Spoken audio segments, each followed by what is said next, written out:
Buenas, bienvenidos un día más a un podcast sobre Bitcoin mañanero. Hoy vamos a hablar mucho de intereses y también vamos a hablar de por qué lo descentralizado acaba venciendo siempre a lo centralizado. Concretaremos esto hablando de ETFs, hablando de guindos, hablando de Alemania, hablando de renovables, hablando de intereses. Empecemos con intereses, pues la cuestión de los intereses es una que nos priva a los bitcoiners.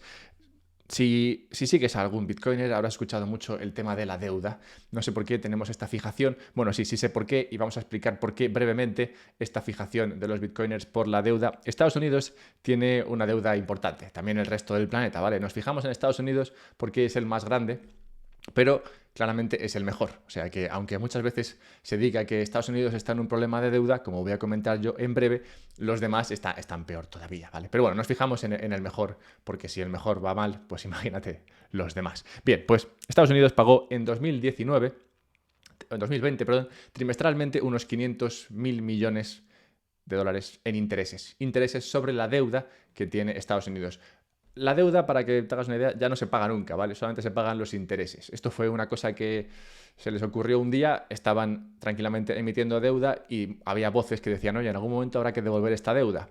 Pero esas voces cada vez fueron menos y se llegó a un punto en el cual ya nadie lo pregunta y todo el mundo asume que la deuda no se devuelve jamás y que lo único que hay que hacer es tener en cuenta que hay que pagar intereses, eso sí. Total, que la deuda fue creciendo, los intereses en 2020 estaban en 500.000 billones, los intereses trimestrales, es decir, que cada 3 meses tienes que pagar eso, unos 500.000 millones, eso en 2020, porque en 2023 ya se ha doblado y ahora está en 1 millón de millones de pago de intereses trimestralmente. Bien, esto son muchos intereses. De hecho, son tantos intereses que 1 de cada 5 dólares recaudados se tiene que dedicar hoy al pago de intereses. Total, que es un montón de intereses, lo cual incrementa mucho el coste de tener esa deuda, lo cual hace menos atractivo para cualquiera el tener deuda de los países. La deuda de los países es uno de los principales activos financieros en los que la gente invierte, y si la deuda de los países pasa a ser algo muy poco atractivo donde invertir, la gente tendrá que encontrar dónde poner el dinero. ¿Y dónde podrá poner el dinero? Bien, por eso hablamos tanto de deuda los bitcoiners. Bien, hablando de el coste de la deuda, estas ideas que tienen a veces los países y en las cuales se gastan su dinero y por los cuales tienen que emitir deuda, podemos hablar de los planes quinquenales en Europa. Europa, ya sabéis, es esta unión de países que se llevan más o menos bien, que en su día se unieron para crear esta Unión Europea con muchas buenas intenciones, pero que, pues como cualquier relación, con el tiempo van surgiendo tensiones entre ellos, ¿vale?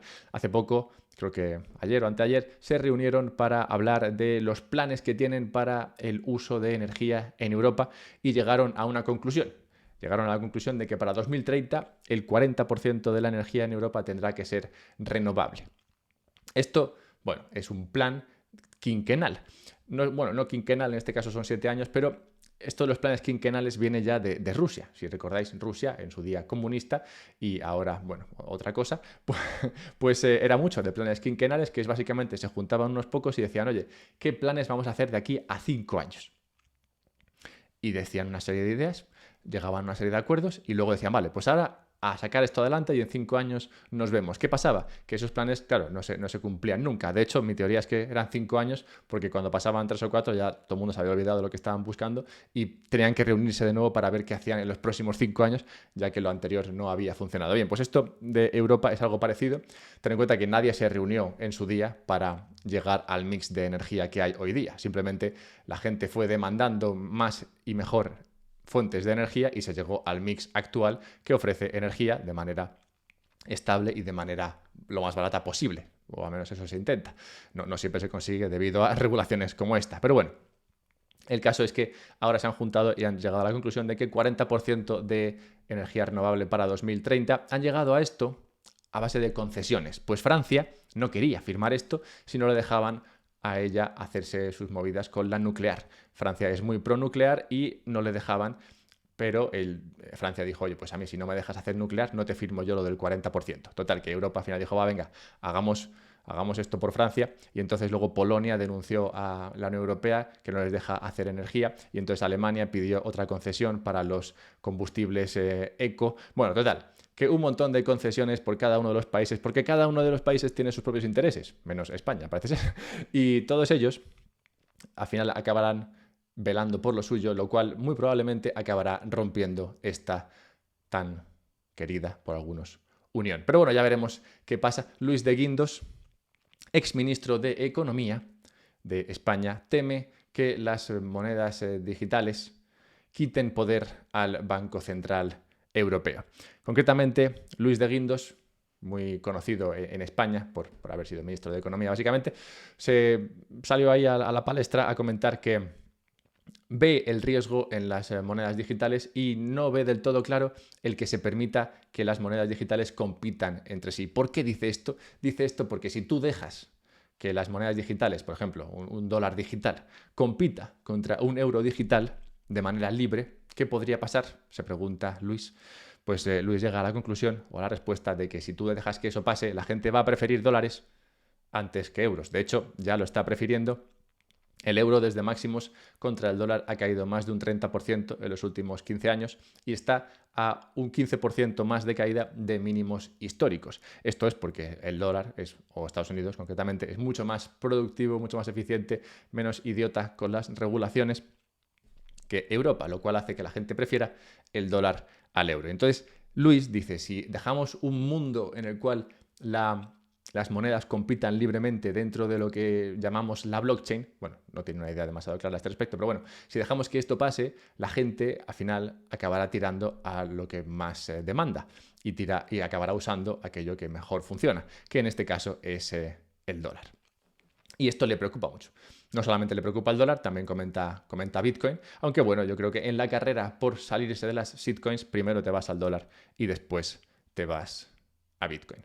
Hablando de irse a Bitcoin y hablando del poder de este activo como inversión, tenemos a un nuevo player, un nuevo jugador pidiendo licencia para abrirse un fondo ETF spot de Bitcoin. Esto es Franklin Templeton, que tiene 1,5 trillones de fondos de activos bajo gestión y que ha dicho, oye, yo también quiero un ETF spot de Bitcoin. Tengamos en cuenta que los ETF spot de Bitcoin en Estados Unidos todavía no son aceptados. O sea, todavía no se ha permitido que esto se produzca. No obstante, son ya 10 los fondos de inversión que han solicitado el suyo propio. Esto es como si vas a una feria y vas por ahí paseando y ves un puesto que está cerrado, pero tiene una cola enorme. Hay un montón de gente esperando ahí por el puesto que está cerrado y tú te preguntas, ¿por qué está toda esta gente esperando aquí si ese puesto está cerrado? Y entonces, inmediatamente, claro, te abordará la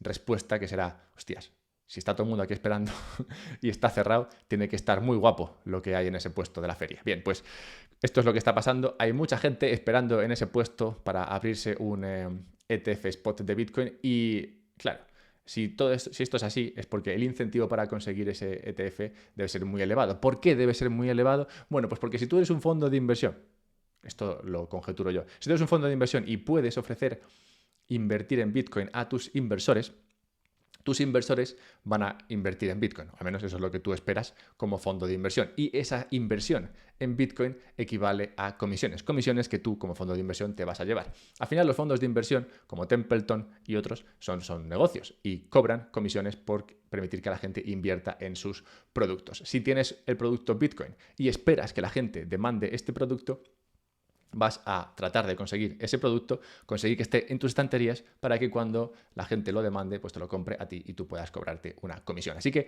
mi teoría es que toda esta gente está aquí esperando porque en cuanto lo permitan va a haber una demanda brutal. ¿Y por qué va a haber una demanda brutal de Bitcoin? Pues justo por lo que decía al principio, la deuda de los estados es enorme, no van a poder rentabilizar demasiado eso, la deuda va a dejar de ser un activo interesante en los próximos años, si bien durante los últimos 40 la deuda de los gobiernos ha sido una buena inversión, y para compensar ese dinero perdido o esa menor inversión en ese activo, pues tendrán que irse a otro sitio y Bitcoin se presenta como una gran inversión a los próximos años, al menos a los ojos de estos fondos de inversión total, que Franklin Templeton. Y hablando de otro que no se llama Franklin, que se llama Nick. Nick aparece de nuevo en Twitter, bueno, Nick Carter aparece de nuevo en Bitcoin para tratar de, bueno, montar un poquito de bulla. Nick Carter es muy querido por mi persona, no sé si tú lo quieres o no, realmente tampoco me interesa demasiado, pero pero el ecosistema Bitcoin tiene mucho que agradecerle a Nick y todo lo que diga Nick pues es interesante. Total, que Nick ayer se levantó y llegó a la conclusión de que Bitcoin jamás podría ser dinero. Dice, no será dinero jamás. Y para soportar esa afirmación, dice, mira, si te fijas, en 2019 Bitcoin era, o digamos, permitía la liquidación del 60% de las transacciones dentro de la blockchain en general. Mientras que en 2023 Bitcoin solamente liquida el 15% del valor dentro de la blockchain, mientras que el 70% de la liquidación se produce en monedas estables. ¿Qué quiere esto decir? Lo que quiere decir es que de 2019 a 2023 las monedas estables, es decir, el dólar digital básicamente, porque nadie quiere euros digital, el dólar digital se ha llevado un montón de cuota de mercado, lo cual indica que la gente prefiere pagar con dólares a pagar con Bitcoin, lo cual pues tampoco dice nada nuevo a nadie, realmente. A ver, la gente puede usar Bitcoin para dos cosas, ya lo comentaba en el noticiario de ayer, para ahorrarlo o para gastarlo. Y si tú esperas que Bitcoin se aprecie a futuro, como vengo comentando con el tema de Bitcoin como inversión, pues claramente no vas a usarlo para comprar cosas, porque hay miles de chistes de personas o sobre personas que gastaron Bitcoin para comprarse algo que luego, visto en retrospectiva, les costó carísimo, porque igual se gastaron, pues eso, 15 bitcoins en comprarse un monopatín, cuando Bitcoin valía pues $12 y ahora pues el monopatín les ha costado $500,000. Entonces, para evitar ser objeto de mofas, muchas personas no usan Bitcoin para transaccionar y por el contrario sí que usan dólar, porque no esperan que el dólar se aprecie. Al revés, tú normalmente gastas la moneda que esperas que pierda valor y atesoras aquella que esperas que aprecie el valor. ¿Qué pasa? Que en un mundo en el que hay competencia de divisas, pues es normal que se gaste la mala y se acumule la buena, lo cual hace que la buena no se use tanto como dinero, mientras que haya esa competencia. Pero imagina un mundo en el cual no hubiese competencia, difícil imaginarlo, pero bueno, imagina un mundo en el que no hubiese competencia entre dineros, pues entonces la gente gastaría el dinero que también acumula. Bien, hablando de gastar dinero, intercambiarlo, transaccionarlo, tradearlo, tenemos que hablar un momento de Uniswap. Uniswap es una bolsa de shitcoinera, ¿vale? Es una bolsa donde la gente compra y vende shitcoins. Hasta ahí todo bien. Luego tenemos Coinbase, donde la gente también compra y vende shitcoins, ¿vale?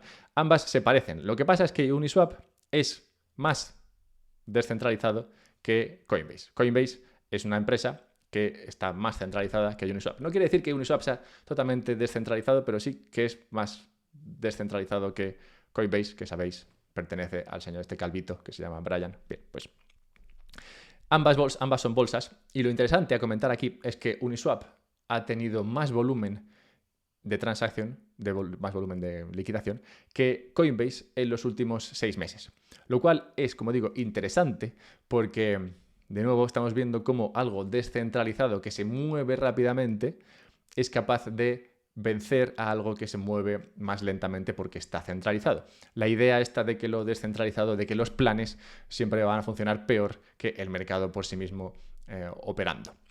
Entonces tenemos que Uniswap está funcionando mucho mejor que Coinbase y eso creo que nos da una pista de hacia dónde va el mundo. Siempre lo que se mueve más rápidamente tiene las mayores perspectivas de vencimiento o de vencer. Lo cual no quiere decir que en el corto plazo tú vayas a ver ninguna victoria. Al final hay que mirar las cosas en el largo plazo. Y en el largo plazo nos podemos ir hasta la necrológica de hoy para celebrar o recordar la muerte de Felipe II, emperador, rey español del siglo, siempre me leo con esto, XV creo que es, o XIV, XVI, bueno, XVI creo. Bien, pues Felipe II gobernó en España en un momento en el que España tenía un imperio enorme y se decía que el sol no se ponía sobre el imperio español. Esto es después de descubrir que había más planeta por allí, hacia el oeste, de lo que se esperaba que hubiese. Y este descubrimiento, digamos que lanzó una una lucha, una pelea, una carrera para tratar de encontrar y ocupar cada resquicio del planeta, hasta que llegó un punto como el actual en el cual no queda mundo, donde hay que escapar en busca de libertad y oportunidad. Esto sí que existía en la época de Felipe II y hoy creo que sigue existiendo, solo que no es un mundo físico al cual te puedes trasladar para encontrar esa oportunidad y esa libertad, sino que es un mundo virtual. Esto no quiere decir que te vayas al jodido metaverso ese, que es una chorrada, sino que dentro de lo descentralizado, dentro de lo online, dentro de Bitcoin y otros sistemas que funcionan de manera descentralizada sobre la red, puedes encontrar oportunidad y libertad. Recuerda lo que pasó en la época de Felipe II y aventúrate en esta gran epopeya. Pues ya está. Bien, habiendo dicho todo esto, encuéntrame en Twitter, @alberto_mera. Recuerda también que si bien los planes no funcionan y no son la mejor idea, si no tienes planes para el primer fin de semana de octubre, yo te recomendaría que fueses a la Watch Out Bitcoin en Madrid. Es este evento en el cual nos juntamos unos cuantos bitcoiners, muchos bitcoiners, a hablar de Bitcoin, economía, privacidad y demás. Esto ocurre en Madrid en el primer fin de semana de octubre, como digo, del 5 al 7 o del 6 al 8, algo así. Y yo estaré por allí, así que me encantaría verte. Aún puedes encontrar entradas, dejaré un enlace en la descripción. Y como siempre, si quieres guardar tu Bitcoin de manera segura, hazlo en una Bitbox. Si quieres comprar Bitcoin, hazlo a través de Relay. Encontrarás más enlaces, más descuentos en la descripción del podcast. Un abrazo y que vaya bien el día.